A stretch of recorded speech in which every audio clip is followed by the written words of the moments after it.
সময় আমাকে নির্বাচন করার জন্য। চট্টগ্রামে চন্দনাইশে বাংলাদেশ জাতীয়তাবাদী দল ও অঙ্গ সংগঠনের যৌথ উদ্যোগে অনুষ্ঠিত হল কর্মী সমাবেশ। শুক্রবার 20 সেপ্টেম্বর বিকাল 5 কোটিকায় দক্ষিণ গাছবাড়িয়া সরকারি প্রাথমিক বিদ্যালয় হলরুমে চন্দনাইশ পৌরসভা ছাত্রদলের সাবেক ছাত্রনেতা মিজানুর রহমানের সঞ্চালনায় ও পৌরসভা যুবদলের সদস্য আরিফুল ইসলাম রহিম এর সভাপতিত্বে উক্ত কর্মী সমাবেশ অনুষ্ঠিত হয়। সমাবেশে প্রধান অতিথি হিসেবে উপস্থিত ছিলেন বাংলাদেশ জাতীয়তাবাদী দল চট্টগ্রাম দক্ষিণ জেলার সদস্য ও চন্দনাইশ উপজেলা শাখার সাবেক সাধারণ সম্পাদক আলহাজ সিরাজুল আলম সওদাগর।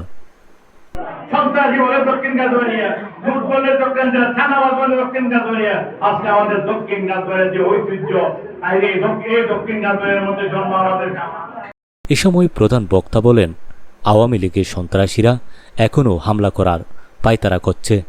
সকলকে সাবধানতা অবলম্বন করে মোকাবেলা করার আহ্বান জানান।